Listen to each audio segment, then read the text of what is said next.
Welcome to Sam's Gun Site. Today we're reviewing the Glock 34 Generation 4. When you first open the case, you see the instruction for use manual, as most guns do. You see extraneous safety information and documentation there. Also, with the Glock 34 Generation 4 firearms that come in the US, they have 3 magazines that come with them. 34 is chambered for a 9mm, and each magazine holds 17 rounds. It also comes with a speed loader, which is nice. Has 4 different backstrap configurations and a tool to insert them. Also comes with proof of operation cartridges. Comes with the lock. And it also comes with a cleaning mechanism, which is nice. A cleaning rod, you can put a patch in there, and also the brush, so that's good. And the case is a permanent case, so you can use that as well. Now, the Glock 34, it's a full-size pistol. This is the Safe Action pistol from Glock. It is about, I'd say 8 3/4 of an inch long, and about 5.5 inches high. So it is definitely a full-size gun. When you look at the grip of the pistol itself, you can see that the front grip has these indentations, which are really nice, and it fits your hands good, so you get all 3 fingers on the grip. It also has a nice radius here on the back of the firearm, and the front of the grip has a radius too. And the only thing I would say that I think is a bit extraordinary about this is the width of this flat. This is a really large flat surface, and when you go and you install one of these grips on the back, it blends in right with this line, but it really makes this flat surface seem larger. So I'm 6'2" and of average size hands, and the way that the firearm comes out of the box is really just fine with me.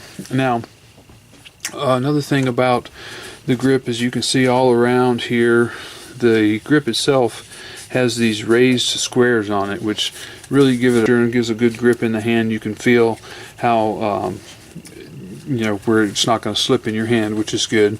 Also, you have at the top of the grip, you have these indentations on both sides, even, so that it's a place for your thumb to rest, and it gives it a nice natural indentation for your thumb to rest. When you look at the trigger guard, you can see that it's got a good size there, so there's plenty of room for your finger. If you have a driving glove, it's pretty good, but if you're wearing a thermal glove, it gets a little bit snug. You certainly could do it, but you'd have to be really careful that you didn't inadvertently activate the trigger. But again, with the driving glove, it's just fine. So when you start looking at the different kinds of controls that this firearm has, the Glock 34 is a competition model, so it's going to come with, they made a couple of special features with that. One of which was the oversized slide release, which is easily operated, and also the oversized magazine release, which is also easily operated. The nice thing about that is you can operate both of these controls without releasing your shooting grip. As you can imagine, that would be important, especially in competition shooting. Now, the 4th generation Glock magazine has the ability to either have a right-handed or a left-handed magazine release. You can switch the magazine release. There's instructions in the manual on how to do that, so you can switch it for a left-handed grip. But if you do that, you won't be able to use your Generation 3 magazines. You'll have to use your Generation 4 magazines. Now, again, looking at the controls, they're of a good size and a good location, and they're easy, very easy to operate. Some of the safety features of the firearm, the one that you can see that's visible from the outside is the trigger safety, which in order to pull the trigger, you have to depress the trigger safety, which is in the middle of the trigger. This helps from accidental discharges. There's other 2 more internal safeties, which is the firing pin safety and the drop safety. Each one of these disengage sequentially as the trigger is pulled backwards, and as it moves forward, they re-engage. So it's just a sequential action of those three. If you'll notice, there is not a manual external safety on this firearm. No substitute for safe gun handling. Also, on some models you can order it with an integrated internal safety, which requires a lock and key. This model doesn't have it, but it would be right here. It's more of a permanent thing for transportation or for storage. Some of the other features that I want to talk about with this particular gun is a loaded chamber indicator. Now, if you notice on the slide, the ejector has a dual purpose. It is obviously an ejector, and it is also a loaded chamber indicator. You can see down the side of this gun that that's flush with the side of the slide. And if I were to put a round in there, and you look at the side of the gun now, you can see that ever so slight protrusion of the ejector, which is ever so slight, but you can see it from the back of the gun. When the trigger is forward, the firing pin is cocked. When the trigger is backwards, it is not cocked. So you either have a misfire or you have an empty chamber. But always keep in mind, more importantly, is when the trigger is forward, then the firing pin is cocked, and if there's a round in the chamber and you pull the trigger, it will discharge. Some of the other things I want to notice about the firearm is that it has a polymer frame, and with most polymer frames now in modern guns, you have accessory rails, as this one has.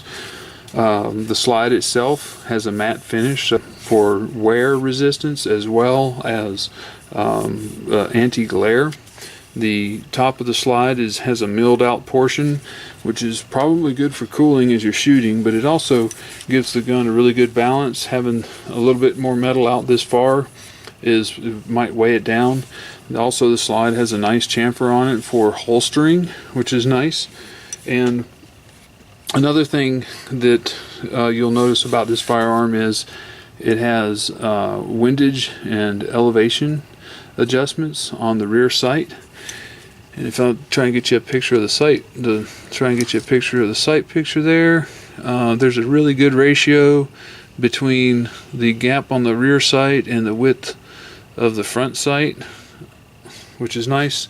This particular firearm can be ordered with tritium sights, and they have a whole lot of sight options for that as well. Of disassembly, you make sure that the trigger is discharged, and always make sure that your gun is unloaded, as I had previously done. You got to make sure it's uncocked, and you feel that, and it comes apart just that easy,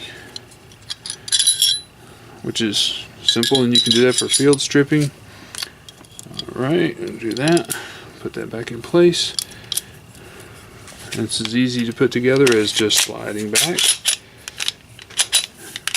Just make sure the action works good. Well, how easy is that back strap to put on there? It comes in different sizes. The larger ones, you can see that this is the same type of configuration. This one's smooth, and the larger one has these ridges in it, so it actually pushes the back strap further away from the handle. There's a pin there, and you take this tool, you shove the pin through, you take your back strap like so, and it just slides on and snaps in place. And then you'll take this oversized pin that comes with your tool, you pop that out, you shove that in, you get it lined up, push it in, it goes through, and that's how the back strap, you push that flush, and then your back strap is in place. Again, it fits up nicely with the handle, but that back strap on this firing arm feels entirely too large for my hand anyway. So I could just say, well, I don't want to do that. Just push that out, pop this off, put my original pin back in, just like that, and there. All in all, It's a very nice gun.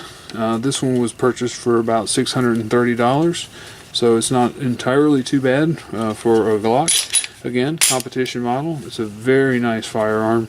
I've shot it. It shoots smooth. It has the safe action trigger system, striker fire, which is, Glock claims it's smooth, and it really is. I'm going to do another video that shows shooting and shows the results. So I hope you've learned a lot. Thank you for watching.